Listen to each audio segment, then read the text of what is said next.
Hey, this is Joy. Welcome to the Prickley Pears presentation for the Card Maker Success Summit. We had some technical difficulties earlier today, so as part of the design team, I decided to come on and make the video showing you how to make the Origami Corner Fold Bookmark. So I am using the newly released F.R.O.G stamp set, which means Forever Rely on God, which is a 3x3 inch stamp.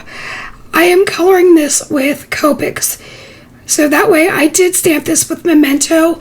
You could use whatever inks you like depending on the medium that you're going to color it with.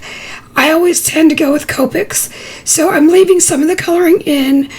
For my F.R.O.G, I use a YG 6.7 for the shadows, a 6.3, and a 6.1 for the highlight, and then I do a quick wash with YG 0.3. But the most important thing is, how much fun did you have at the summit so far? I have made so many cards. My stash is building like crazy exponentially this weekend, and I hope you are loving it. I'm hoping you're learning a little bit something new. I hope you're laughing with us. But most of all, please go check out Prickley Pear. We are having an awesome sale over on the page for the next 48 hours, and then I think it extends through the 23rd. So all those details will be in the Card Maker Success Facebook page if you belong to that. So I am showing a little bit of the coloring on the letters F.R.O.G. I used the Y11 as my lightest color. Then I did halfway up with the Y15 and then a Y18. For her little shirt, I decided to go with a blue-green because it matches the paper that I'm going to use later for this bookmark. So I put my darkest color in as the B15 in the shadows. Then I extended that with the 13 as my main color. And then for the highlight, I used BG11. And it turned out really cute. This is just simple Copic blending, but if you use zigs or if you use watercolor, anything that you choose to do, just make sure that you use the inks that work best for you. Here I'm using a Uni Posca pen to put in the white highlights. I just find that this gives us the best highlight without having a lot of skipping. I'm using a Doodlebug paper.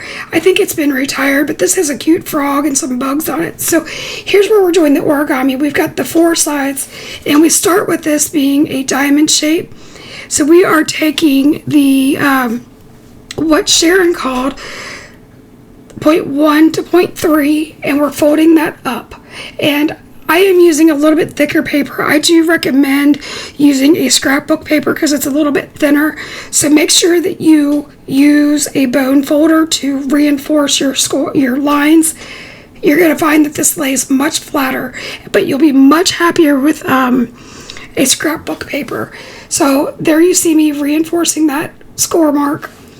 And then from there, I take the left-hand side, which would be 0.4, and I am folding that up to the center.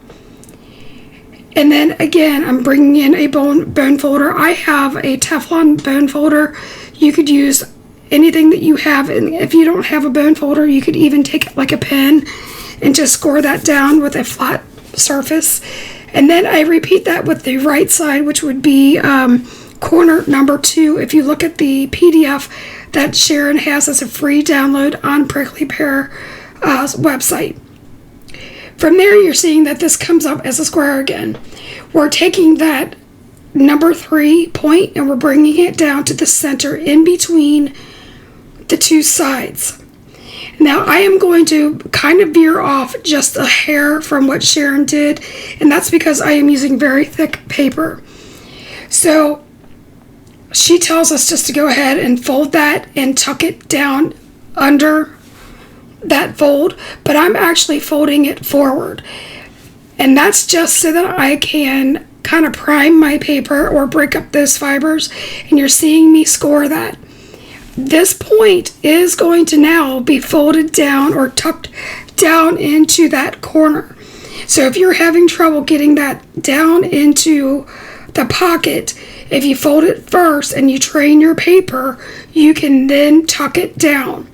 It's just a simple trick that I've learned over the years. So let me know if that works for you. But this is a very cool, super simple project to make. You could use any image that you have, any paper that you have. The key is we're just giving away a really cool project for you to try, and head over to Prickley Pear so that you can download the instructions for free, because I'm sure it's written much better than I am telling you. Here we are back to a square.